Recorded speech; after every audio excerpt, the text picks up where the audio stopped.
I just want you to give us a brief overview. When you started this PhD program, what were your visions? What did you intend to achieve with it? In 2007, I came here for a year and I did the research which led to writing the book, Scholars in the Marketplace. It convinced me that the Makerere I knew was being dismantled, that research had become either secondary or non-existent. Whatever research was there was mainly in the sciences, but in the humanities and arts there was hardly anything worth talking about. So after that I kept on thinking that if I had a chance I would come back here and I would build a research program and I would train a new generation of researchers. That chance came in 2010. In 2010, Makerere advertised the directorship of Makerere Institute of Social Research. I applied. I was invited for an interview. I told the appointments board during my interview that if given the job, my first priority would be to dismantle the consultancy program at Miser and to turn Miser into a first-class research institute. I made no bones about what I would do. It was public and it was clear. When you started the program, did you take into account that there would be a teaching program and a research program, or that both would be done in tandem by the people that teach under Miser? It was integral. First, I realized that in most great research institutes in the world, the most innovative research is done when PhD dissertations are written. And in fact, most researchers elaborate the PhD dissertation later on in life. So I realized that we had to have a PhD program here. That would be the best way to have innovative research. I mean, imagine if you got 10 PhD students a year, 50 in 5 years, how much research that would be. That's what I asked myself. The research is not just done by research fellows who are teaching half-time and doing research half-time, but it is done by students. We give our students during the long vacation, which is 4 months, we pay them to go and do research. During the 4th year, they spend the entire year doing research. 5th year, they spend the entire year writing it up. So it's a geometric explosion in the amount of research possible. Second, if research is divorced from teaching, research turns esoteric and arid. If teaching is divorced from research, teaching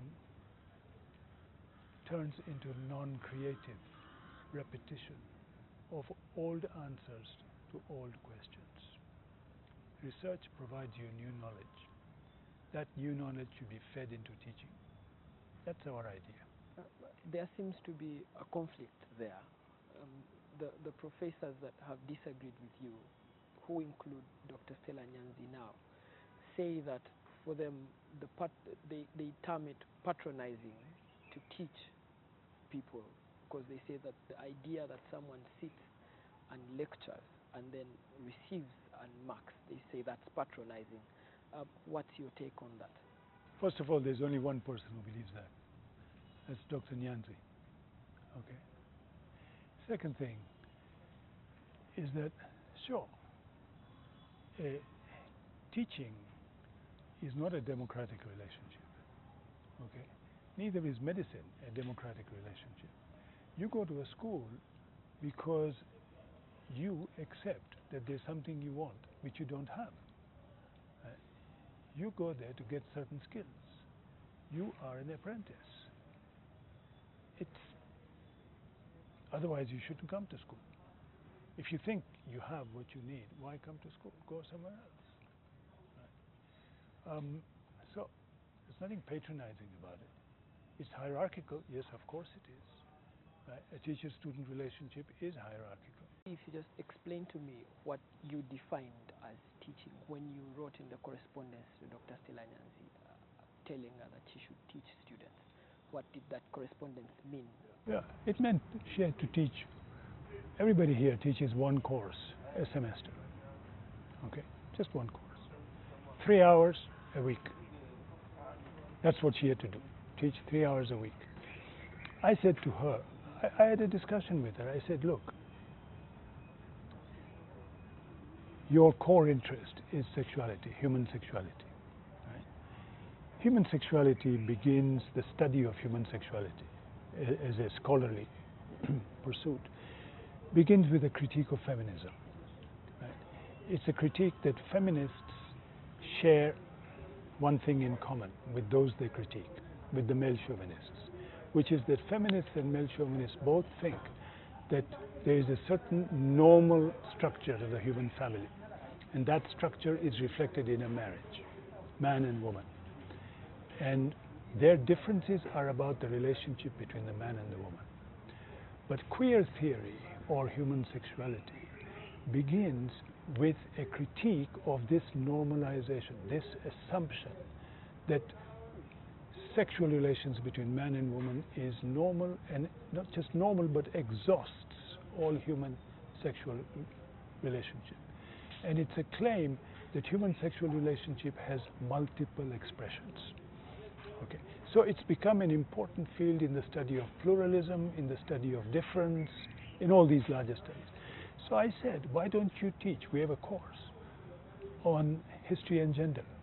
Teach a course on history and gender, and teach the students about the importance of human sexuality and the ways in which it critiques gender. That's fine. 3 hours a week. I said, no, I will not teach. Of course, she said she will teach many times. She came here in 2012. 2011, the program began in 2012. And then she wanted to be confirmed at the university in permanent employment. And the appointments board asked me to give my recommendation. And I said to Stella, Stella, I will recommend you only if you agree that you will teach in the program. She said, yes, I will teach. I recommended her, stating clearly that the basis of the recommendation was an agreement that she will teach. She wouldn't teach. Next year, she wanted a fellowship at the University of Cape Town. The University of Cape Town said they needed a recommendation from the director of MISA, from the vice chancellor. Stella, will you teach? Yes, I'm going there to prepare a course which I will teach here. I wrote that. It's in writing. She came back, she won't teach. At that point, I wrote to the university.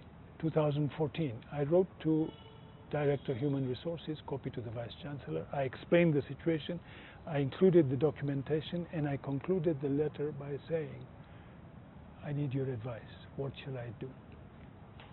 I have not received a response to that letter until now. I have gone to offices to ask why not, and I have been told they cannot respond to you because this is the Vice Chancellor's niece. Because nobody can sanction her position, nobody is going to censure it. I found myself in that situation. So as a research fellow, Stella Nyanzi argues that her job is typically research, and her job is to produce research papers that the school can benefit from and use for learning purposes. Do you recognize that as part of her duties, or it can only happen when she does the teaching? We will tolerate Stella Nyanzi sitting there doing nothing but her own work, not even participating in institutional research. She doesn't. She does her own personal research. Okay. Until we come to 2016, we have only 5 research fellows here. One of them is Stella Nyanzi. She's not teaching. Another one now comes to me and says, look, Dr. Nyanzi doesn't teach. Why should I teach? And I realize this is turning into a precedent. And if 2 more people say we will not teach, that's the end of our PhD program. The investigations that the university has instituted, you said you will not take part in them because of the Vice Chancellor being prominently the one that the investigations board accounts to. If that is changed, are you ready to subject this program to investigations, and are you ready to accept the outcome of that investigation? First and foremost, Stella Nyanzi is to be asked to leave the premises of MISA. That's the first condition. I told you, until yesterday I thought she should teach. Now I think she's a danger. She walks around here as if with an air of impunity.